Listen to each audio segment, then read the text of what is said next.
Salut l'équipe, j'espère que vous allez bien. Promis, une vidéo par semaine. C'est parti, on commence. Les entrées de la semaine. Vous vous rappelez un petit peu du concept, les mecs? On va commencer par vous faire voir les entrées de la semaine, les ventes, donc les entrées, les sorties.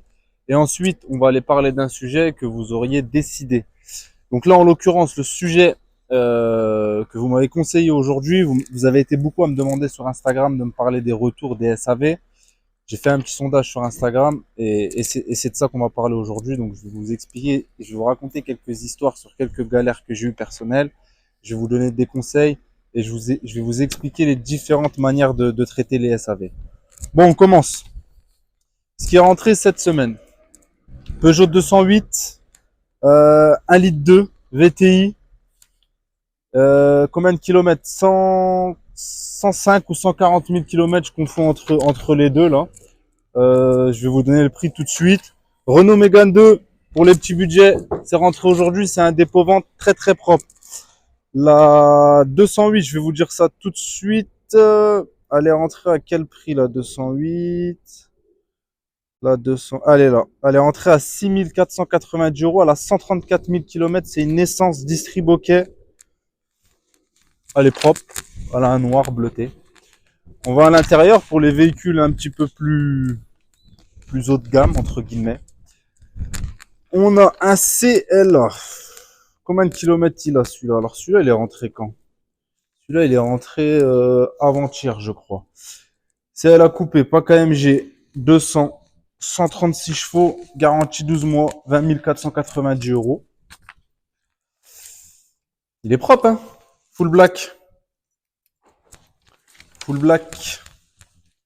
Regarde-moi ce petit aileron. Les jantes, elles sont propres. Alors, full entretien. Mercedes. Ça, c'est important. Elle a le toit. Elles sont bons. Regarde-moi ça. 119 000 km. Propre. On aime bien les véhicules comme ça. Alors moi, les gars, faut savoir que je préfère une Mégane 2 bien entretenue, propre, qu'une voiture comme ça avec zéro entretien, c'est la galère. Donc ça, c'est propre. Ça, c'est rentré déjà la semaine dernière. Je crois que vous les avez vus dans les vidéos. Polo GTI, les mecs. Je vous disais, il y a rien de normal dans les voitures. Je comprends pas pourquoi je la vends pas. Alors peut-être parce qu'elle a pas le toit. Elle a 80 000 km, 81 000. Polo GTI, super propre, très bien entretenu. 20 490 euros. 21 490 euros. Je sais pas. Je comprends pas. Mais bon, c'est comme ça. Bon, après, ça fait 2 semaines qu'elle est en vente, hein. Mais ce que je veux dire, c'est que le téléphone ne sonne pas vraiment. Golf 8 essence, pareil, ça s'est rentré il y a moins d'une semaine. C'est rentré il y a moins d'une semaine ou un peu plus d'une semaine. Je crois que c'est rentré, là, on est quand? On est samedi. Bah, ça, je crois que c'est rentré samedi dernier, ouais, ça fait une semaine. Pas beaucoup d'appels. J'en ai vendu une, les mecs. Celle-là, elle a 92 000 km. J'en ai vendu une à 94 km en 24 heures. En diesel. Celle-là, c'est une essence. Elle consomme pre- presque moins. Elle roule sur 2 cylindres, en fait. Elle a un système où elle va rouler sur 2 cylindres. D'ailleurs, c'est le propriétaire qui me l'a expliqué, je le savais pas. Et celle-là, j'ai pas d'appel. Donc la stratégie, c'est que je garde l'annonce. J'ai gardé l'annonce, celle que j'ai vendue en 24 heures. Je me fais encore harceler. Et j'essaye de rebifurquer les gens sur celle-là. Ça va se vendre. Tout se vend, les mecs. Celle-là, pareil. J'en ai vendu une. Ceux qui ont été, les petits malins qui ont été voir la boutique, bien joué. Avec les grosses jantes. Plus de kilomètres. Celle-là, elle a moins de kilomètres. L'autre, je l'ai vendu direct. Je me suis fait harceler. Celle-là, c'est peut-être les jantes. Elle a moins de kilomètres, hein. Elle a moins de kilomètres, donc elle est 1000 euros plus chère. Donc, peut-être c'est ça qui joue, mais elle a 2 fois moins de kilomètres. L'autre, elle avait 60 000. Celle-là, elle a 33 000. Cupra. Pas vendu, les mecs. Elle était là la semaine dernière. Celle-là, je me suis pris une banane, l'équipe. Les clients, ils sont venus. Bon de commande. C'est bon, on va la prendre. On va vous envoyer la compte. Ils m'ont renvoyé un message pour me dire c'est bon, on a eu notre financement auprès de la banque. Dès que les fonds sont débloqués, on fait le virement. Messagerie. Papy et mamie qui sont venus voir la vidéo, là, qui voulaient une belle voiture. Ils sont venus voir la voiture, pardon. Bah, ils sont sur messagerie, ils me répondent plus. Donc, bah, c'est de nouveau à la vente. Même si ça n'a pas encore été vendu. Celle-ci, super propre. Vous l'avez vu la semaine dernière, 7000 km, un bon de commande a été effectué. Donc, pareil, même histoire que celle-là, c'est pas vendu. Un bon de commande a été fait, mais c'est pas vendu. Classe E, je sais même pas s'il était là dans la vidéo dernière. Pas vendu. C'est pas des véhicules où on va avoir une dizaine d'appels. Beaucoup de taxis VTC qui m'appellent. Je vous le rappelle, hein, si je vous l'ai dit dans la vidéo précédente, TVA récupérable, les mecs. Ça, décerner le LEPS de la semaine. Des clients qui sont venus, j'ai récupéré les clés, ils m'ont vénère. Sortez de mon garage, sortez de chez moi, oust. Je l'ai mis à 46 000. Il est mort de rire Romain derrière. Je l'ai mis à 46 000. Il y a des mecs, ils m'ont fait déplacer toutes les voitures là. J'allais les tuer. Ils m'ont fait déplacer toutes les voitures. Et ils sont restés pendant 10 ans là. T'as vu, c'est des voitures qui valent cher, donc c'est normal d'être minutieux, tu vois. Plein de questions. T'as vu, il y a même des trucs. Laisse tomber, ça allait loin. Ils m'ont fait donc pour la sortir parce qu'ils voulaient l'avoir à la lumière du jour. Elle était tout au fond. J'ai dû déplacer toutes les voitures. À la fin, le mec il me dit quoi? Elle est à 46. Il me dit 42, chef, c'est bon. Je répète mot pour mot. 42, chef, c'est bon. Je lui donne-moi les clés, sors d'ici. Manque de respect, les mecs. La négociation, c'est normal. Tout le monde négocie, ça c'est normal. Mon micro qui marche. La négociation, c'est normal, mais il faut respecter. Je suis professionnel. Même moi, je l'achète 42 000 euros. Propose 42 000 euros, je l'achète. Faut pas abuser quand même. Et puis surtout dans des négociations comme ça, les gens avant de venir, ils vous demandent souvent au téléphone. Le prix est négociable. Je leur dis, perdez pas de temps, dans la limite du raisonnable. Venez sur place, déjà on discute sur place, et il faut que ce soit raisonnable. Mais là, tu viens et puis tu fais une proposition comme ça, non, j'aime pas ça. Donc voilà, pour ce qui reste, déjà, le stock qui reste. Les petites entrées, j'ai noté parce que j'oublie.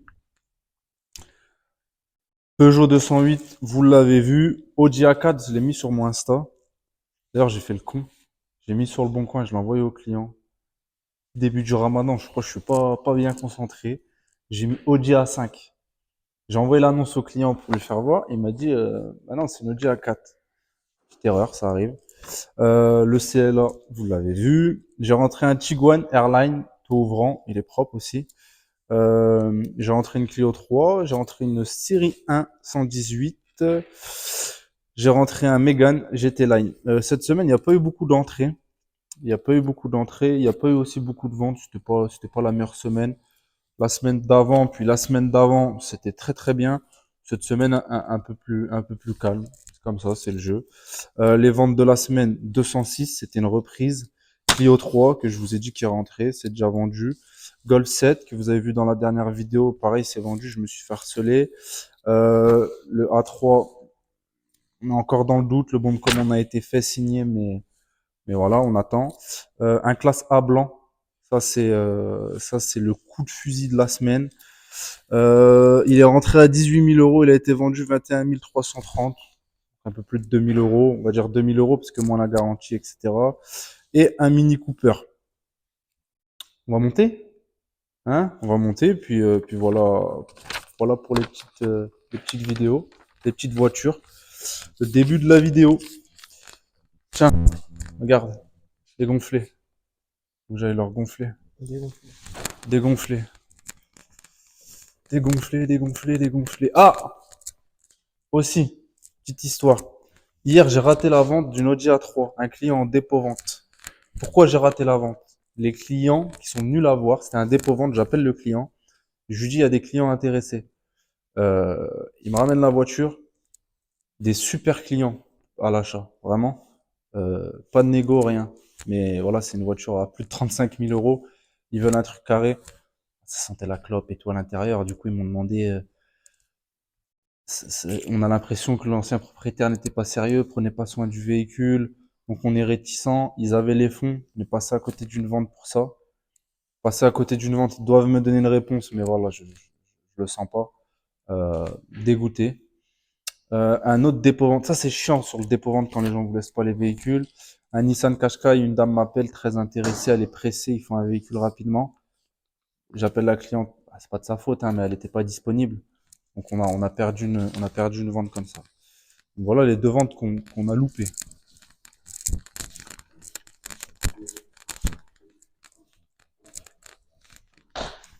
Bienvenue dans ma demeure. C'est ta demeure aussi, hein, maintenant.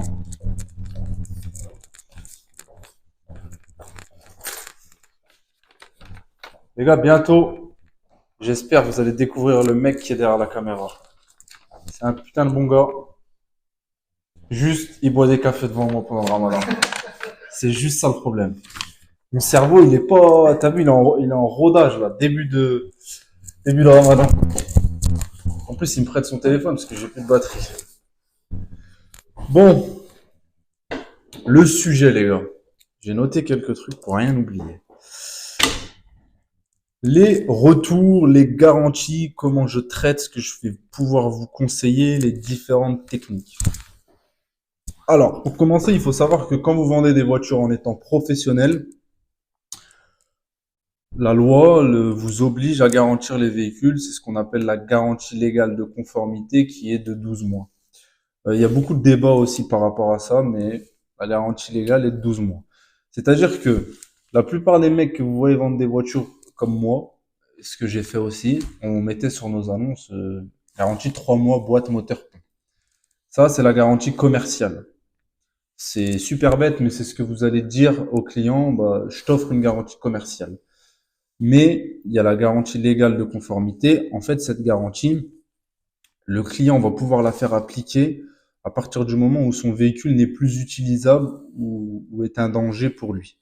Donc toi, tu vas mettre garantie, reste bien concentré, hein, c'est important. C'est technique, mais c'est important. Tu vas mettre garantie 3 mois boîte moteur. Le mec, il a un injecteur qui lâche, ok. Sa voiture ne roule plus ou un FAP, voilà. Sa voiture n'est plus utilisable. Tu vas lui dire c'est pas garanti. Ça fait pas partie de la boîte du moteur ou du pont.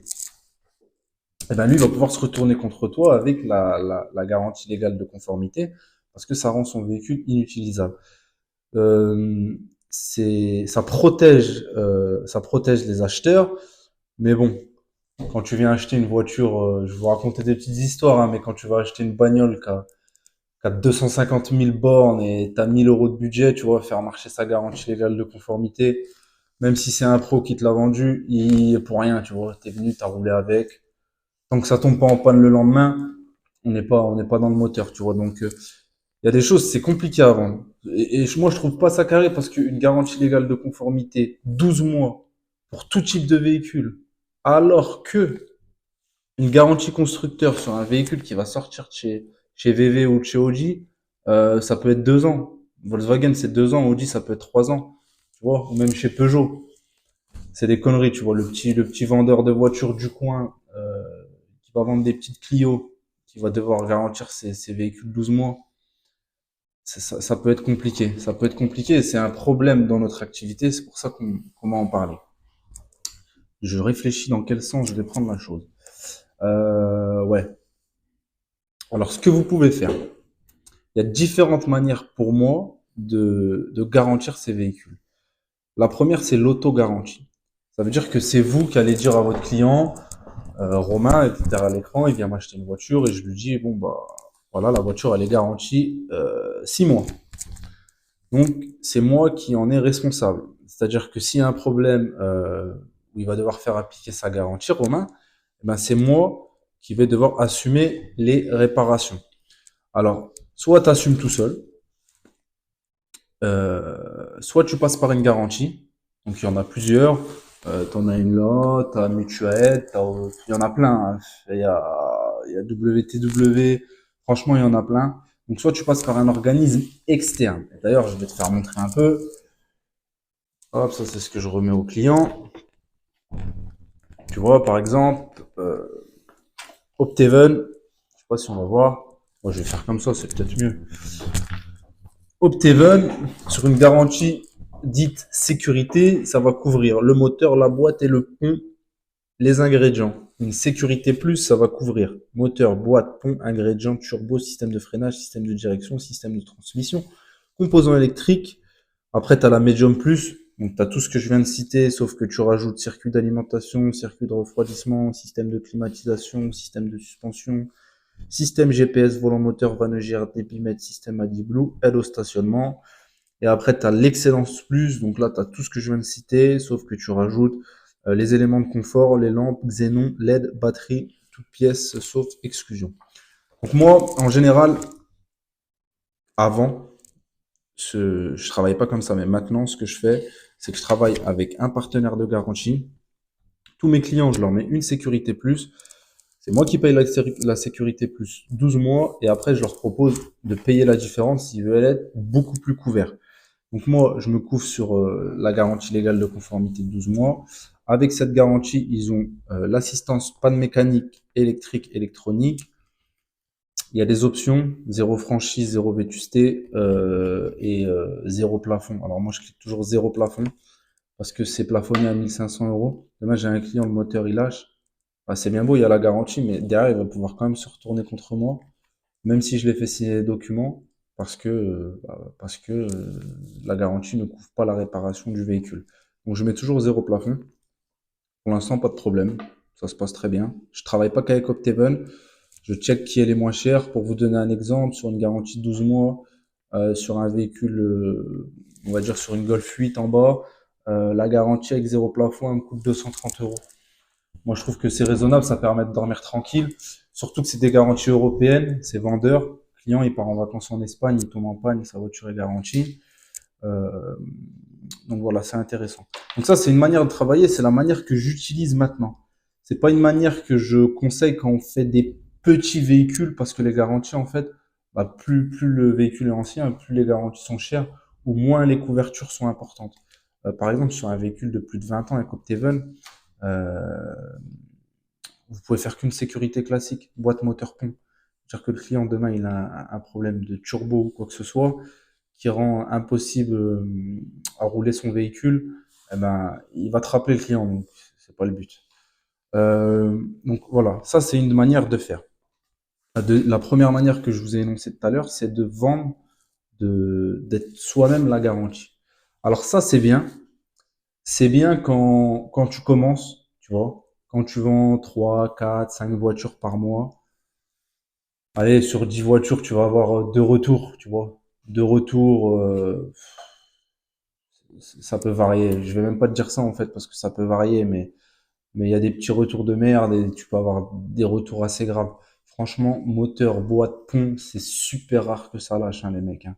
Moi, ça m'est arrivé quelques fois, mais vraiment, c'est très rare. Donc, soit tu toi-même assures les véhicules aux clients, mais ça, je te conseille de le faire dans la limite où tu fais pas beaucoup de véhicules. Quand tu vas commencer à faire énormément de véhicules, si, et je dis bien si, t'as pas ton mécanicien qui travaille pour toi, dans tes locaux, avec tes ponts, tes outils, etc., oublie, c'est une galère.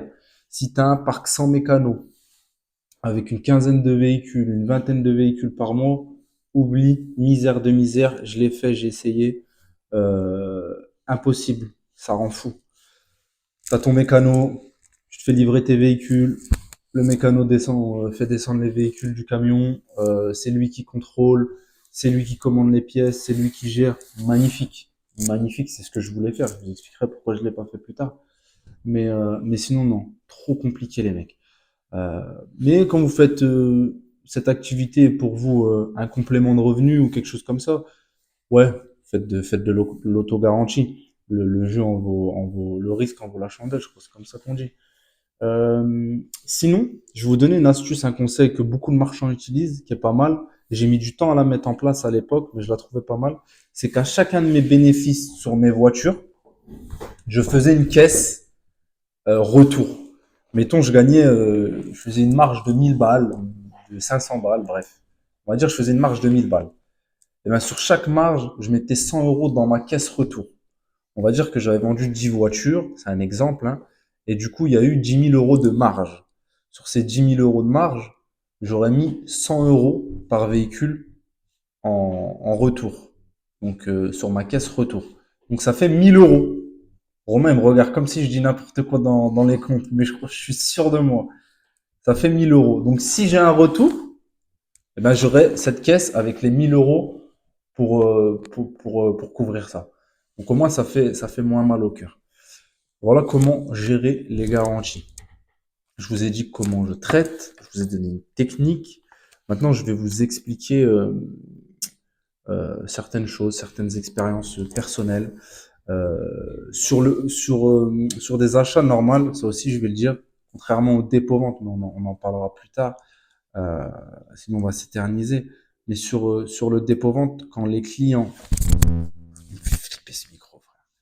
Quand les clients, euh, tu n'achètes pas le véhicule, tu n'es qu'un intermédiaire, une fois que tu ne fais pas de DA, tu n'encaisses pas l'argent, c'est pas toi qui facture, tu n'es pas responsable. Si tu fais du dépôt-vente, tu encaisses l'argent. Mais même si je suis pas responsable, je laisse jamais partir un client sans garantie, sinon je vends pas la voiture. L'argent, ça va, ça vient. Le but, c'est de dormir tranquille, les mecs. Ça aussi, c'est très, très important. Que vous faites pas, voilà, que les gens vous prennent pas pour des voleurs. Après, attention. Il y a des gens qui peuvent abuser de vos gentillesses et j'en ai fait des expériences personnelles. Euh, donc voilà, je vous disais, en dépôt-vente, si vous n'encaissez pas l'argent, si vous ne devenez pas propriétaire du véhicule, donc vous ne faites pas de DA avant la transaction, euh, et vous prévenez bien sûr avec les différents contrats que c'est un dépôt-vente et que vous êtes qu'un intermédiaire, vous n'êtes pas responsable. Vous pouvez mettre des garanties 6 mois. Ok? Ça reste une vente entre particuliers. Si vous encaissez l'argent, vous devez facturer et vous faites une DA sur le véhicule, vous êtes responsable. Mettez une garantie 12 mois, les mecs. Des expériences personnelles. En vrai de vrai, t'as vu, j'ai noté de quoi on va parler, mais j'ai pas noté mes expériences parce que des histoires folles dans les retours, j'en ai trop, ma gueule. J'en ai trop. Laquelle je vais raconter? Voilà, j'ai eu un retour là, tu vois. Là, j'ai eu un retour et il est légitime. C'est un truc de merde. C'est un client, son CarPlay ne fonctionne pas. Alors, il y en a plein qui vont me dire, t'es un ouf, c'est pas garanti. Bah, c'est pas garanti, ça fait pas partie de la garantie, mais quand il est venu, il m'a demandé. C'est quelque chose sur lequel il a insisté, le CarPlay. Et moi, le CarPlay, il fonctionnait, tu vois. Sauf que, bah, moi, je roule pas avec les voitures. Sauf qu'en fait, le CarPlay, il saute. Donc, il m'a appelé tout de suite, dès le retour. Donc, il était sur le retour. Le gars, il habitait un peu loin. Il m'a dit, le CarPlay, il saute. Et je lui dis, bah, c'est qu'il doit être mal monté, ou il doit y avoir un bug, ou tu t'as mal fait la connexion, pardon. Il me dit, ok, tu vois. Je me rappelle le lendemain, il me dit, le CarPlay, il saute. Bah, tu auras plus de 30 000 euros, ça fait chier de pas avoir le CarPlay, hein. Donc, il va chez Volkswagen, et en fait, il y a eu un problème, un rappel constructeur par rapport à l'utilisateur principal qui fait bugger le CarPlay. Donc, je lui ai dit que j'allais payer ce diagnostic. Donc, c'est un diagnostic à 190 euros. C'est un retour de merde, tu vois, mais je le comprends, le client sur ça, parce que c'est vraiment quelque chose sur lequel il est insisté avant la vente, et c'est peut-être quelque chose qui aurait fait qu'il n'achète pas le véhicule. Donc on est carré, on met pas les gens sur messagerie. Même s'il y en a qui méritent. En fait, les histoires les plus folles que j'ai eues, c'est sur les petits véhicules, hein. C'est même pas sur les gros véhicules, hein. Sur les gros véhicules, ouais, tu dors mal hein, quand il y a un problème, hein. Il y en a eu aussi des choses, mais très rares. Petite histoire. Dacia. Dacia Sandero. Je vends une voiture, les mecs. J'avais mon bureau à l'époque. Je vends une Dacia à une dame. Dacia Sandero Stepway, je sais plus, entre 150 et 200 000 bornes. Vraiment propre la voiture. Je l'avais achetée aux enchères. La meuf, véridique. Je vous jure, les mecs, elle sort. En fait, t'as vu, la voiture, elle était garée, il y avait une barrière au bureau, et il y avait un gros trottoir. Et elle crève la roue, tu vois. Donc je l'aide à changer son pneu, elle explose la jante, on lui met la galette et tout. Bon, ça y est, la voiture a été vendue, puis c'est elle qui était rentrée dans le trottoir. Mais vraiment, un jour, je reçois un appel. Donc déjà, la meuf, elle sait pas conduire, tu vois. Mais la voiture, elle était propre. Je reçois un appel, peut-être 6 mois après, tu vois.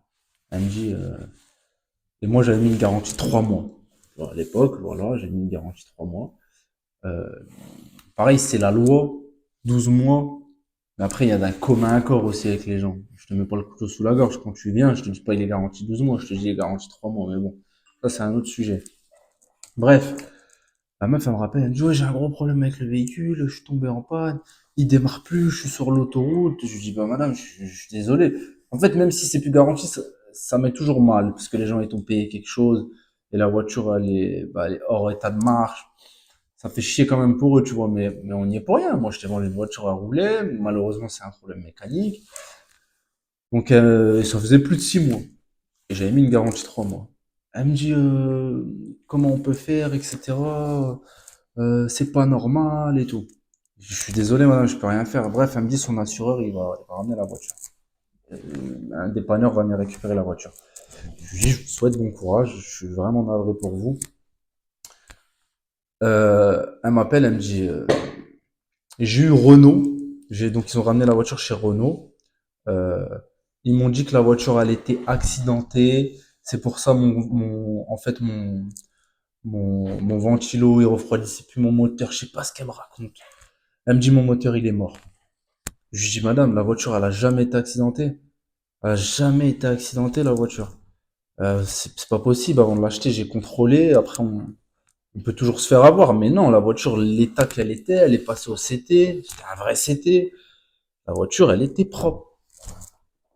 Et c'était pas une voiture neuve, mais elle était propre. Et je lui dis, je suis désolé, je peux rien faire. Et un jour, je m'en rappelle, je sors de la lutte. Il était genre hyper tard, hein, 20 heures, un truc comme ça. Enfin, hyper tard, j'abuse. Et je reçois un coup de fil d'un mec qui me dit, tu sais, qui parle super bien et tout. Il me dit, bonjour, c'est l'assistance ou la protection juridique de Madame X. Euh, voilà, il m'explique la situation. Et moi, comme un con, et moi, comme un con, je fais pas attention à l'heure qu'il est, tu vois. Je lui dis non, mais la voiture, elle est plus garantie. La voiture, elle a jamais été accidentée. Il y avait un contrôle technique. Voilà, je me défends comme je peux. Et je réponds encore. Je dis par contre, je suis vraiment désolé, je peux rien faire. Il me dit si, si, la voiture, elle a été accidentée et tout. Nanana. Et moi, j'ai la haine. Parce que des fois, les concessions, c'est des gros bâtards, je vous le dis, hein. Ils aiment bien remettre la faute sur le garagiste. Par exemple, chez Renault, bah, tu vois, ils lui disent, oh, vous êtes fait arnaquer par le vendeur, le garagiste. Et ça, c'est une vérité, les mecs. Ils font toujours ça. C'est n'importe quelle concession. T'as vu, ils aiment bien nous mettre la tête sous l'eau. Euh, donc, bref, j'appelle le mec de Renault, je le menace au téléphone, véridique. Il me dit, non, j'ai pas dit ça, mais elle vous a pas dit ça, c'est pas ce que j'ai dit. Bref, au final, le lendemain ou quelques jours après, il y a ce fameux monsieur qui m'appelle, ce fameux juriste ou protection juridique, juriste, je sais plus, bref. Et le mec, je me dis, il est chelou, tu vois. Au téléphone, je commence à me prendre la tête avec lui. Je dis, mais en fait, je comprends pas. Euh, Vous êtes de la protection juridique ou je sais pas quoi. Vous êtes censé être neutre. Tu vois, vous êtes censé. Putain, comment ça s'appelle dans la protection juridique, là, tu sais, les conciliateurs. Ça, conciliateur de justice. Je lui dis, mais si vous êtes conciliateur, vous êtes censé être juste, neutre. Trouver une solution. Là, vous êtes que contre moi. Je vous mets les faits. La voiture n'a jamais été accidentée. Prouvez-le. Aujourd'hui, il y a des rapports comme Istovec, à Vertical. Prouvez que la voiture est accidentée. Elle n'a jamais été accidentée. Bref. Et un jour, le mec, il me renvoie un message encore tard. Et il me demande des factures. Tu vois, je vois qu'il voit que si, il veut voir si j'ai fait une erreur sur une facture ou un truc comme ça, tu vois. Il veut me baiser, tu vois, il veut me niquer. Et je me dis, c'est bizarre, il me fait des relances tard. Conciliateur, il m'envoie des messages tard et tout. Bref, je me dis chelou. Je prends le risque, il me rappelle, je l'insulte. Fin de conversation, clic droit bloqué. La meuf, j'appelle un pote à moi, un dépanneur. J'y vais chercher la voiture, s'il te plaît, parce qu'ils sont en train de me prendre pour des cons. Là, ça y est, tu vois, je l'ai pris pour une histoire personnelle. Je fais sortir la voiture. Je lui dis à la dame, écoutez, c'est simple. Moi, j'arrête de parler avec vous. Ce qu'on va faire, c'est que je vais récupérer la voiture. D'accord? Et on va l'amener à un expert, la voiture. Un expert va la voir. Moi, je me défends. Donc, la voiture, le dépanneur va la chercher chez Renault. Les gars, sur la vie de ma mère, une voiture accidentée. Plus de pare-choc. Plus de pare-choc, le radiateur enfoncé, la calandre enfoncée. Mais c'est une blague. Vraiment, les mecs, histoire vraie. Petite dame, t'as vu? Elle peut pas t'arnaquer, tu vois. C'est pas possible normalement, tu vois, à vue d'œil. Et je pète un plomb. Je pète un plomb. Et vous allez voir la fierté. C'est qu'il faut aller jusqu'au bout avec ces gens-là, tu vois. Parce que t'as vu, elle m'a fait stresser. Elle m'a fait réfléchir. Elle m'a sûrement niqué une soirée, 2 soirées. Donc, bref, je vois que la voiture est accidentée. Je l'appelle, je lui fais un appel vidéo. Et je lui dis, je vous ai vendu une voiture comme ça, moi. Elle me dit, ah, mais j'avais pas vu et tout, peut-être que. Je vous ai vendu une voiture comme ça, moi.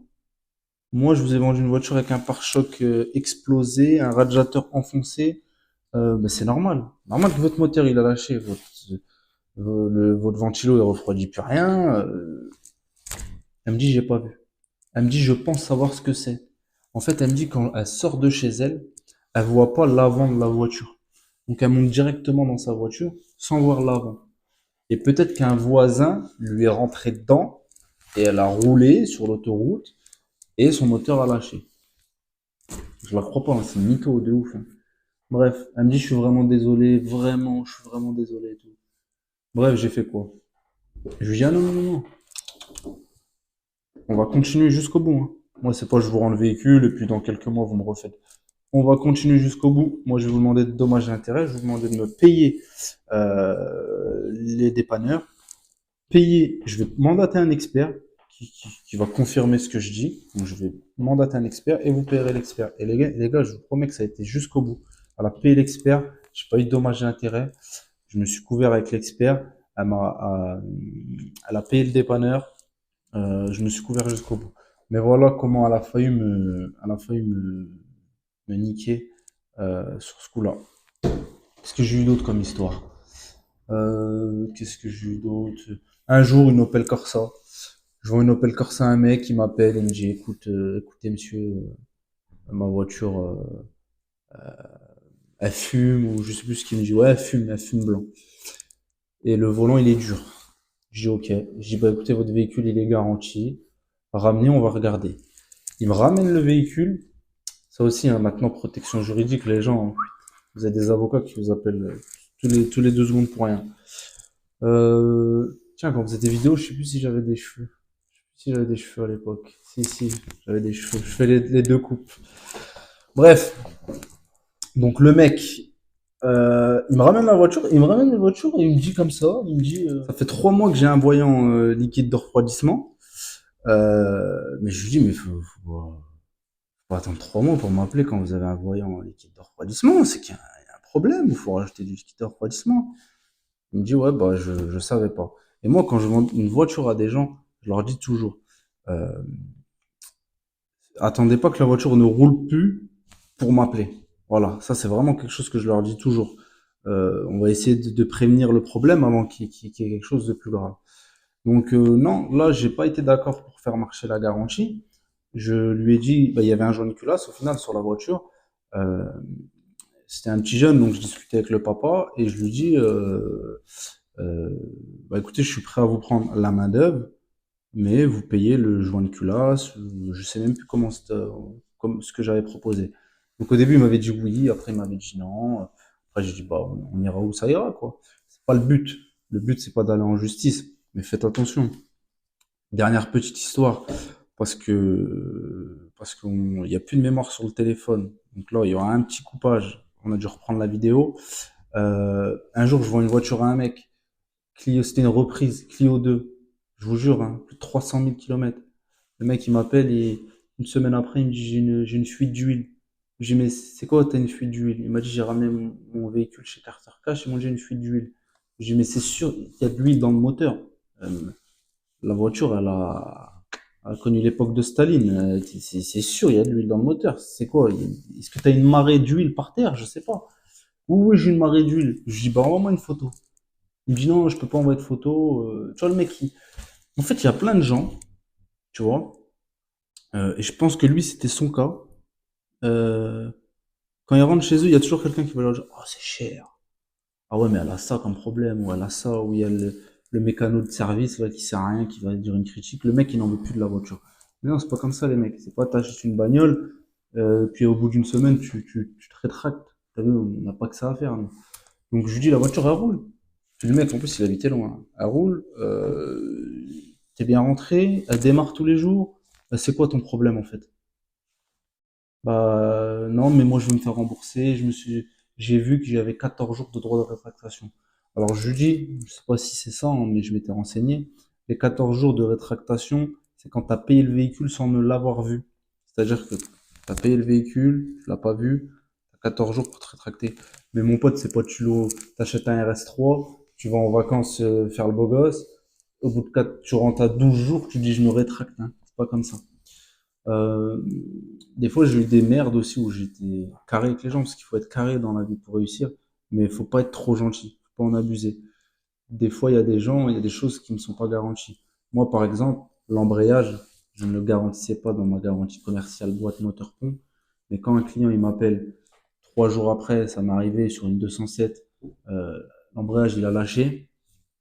Ça m'est arrivé sur une Twingo 2 aussi, je me rappelle, une Twingo 2 rose violette là. Bah, j'assume. C'est pas garanti, mais la personne, t'as vu, elle est pour rien, tu vois. Elle a acheté une voiture 2 jours après son embrayage, il lâche. Il y a d'autres marchands qui vont vous dire, non, moi, c'est pas garanti, je prends pas. Et ça fait partie du jeu. Moi, je prends, tu vois. Moi, je prends en charge. Je prenais en charge parce que maintenant, c'est différent, mais d'ailleurs, même sur des reprises et tout, non, je prends en charge. Le gars, il m'appelle 4 mois après, 5 mois après, je suis pour rien, tu vois. Je suis pour rien. Bah, maintenant, il m'appelle sur un Audi S3 2020, 2021 avec 40 000 km. La discussion sera différente, tu vois. Mais il faut savoir jauger. Il faut faire comprendre aux gens que quand vous vendez des petites voitures, parce que vous êtes beaucoup à me suivre, à vendre, à faire du petit budget, euh, faut jauger, il faut prévenir les gens dès le début, il faut dialoguer. Moi, quand j'ai commencé dans l'automobile, j'étais tellement content de vendre une voiture que je disais, j'étais prêt à dire oui à tout. Hein. Les gens, j'étais content, on signait les papiers. Garantie Clio 1, ouais, garantie 1, oui, je vous la garantis un an. Genre, vraiment, j'exagère, mais j'étais tellement content de vendre et que l'argent rentrait que j'étais prêt à garantir. Mais non, c'est pas comme ça. Donc voilà, quelques petites expériences personnelles. C'est des choses qui arrivent, les SAV. Faut être bien entouré, c'est ce que je vous dis dans la formation. Je vous apprends aussi à être bien entouré de mécaniciens. Et si vraiment, vraiment le conseil que je vous donne, vous voulez faire vraiment beaucoup de véhicules sans être un dépôt-vente, à l'achat, donc si vous mixez pas les deux, il faut que vous ayez un mécanicien. Il faut que vous ayez un service mécanique ou que vous travaillez comme moi, j'ai un atelier mécanique juste à côté. Il faut que vous travaillez avec un atelier mécanique. Sinon, je vous conseille de faire une caisse. Si vous ne faites pas une caisse, déléguez les assurances. Ok les mecs, je vous laisse et je vous dis à bientôt pour la prochaine vidéo. N'oubliez pas, vous choisissez le sujet. Donc envoyez des petits messages sur Insta, commentaires et dites-moi de quel sujet vous voulez qu'on traite. Allez, salut l'équipe.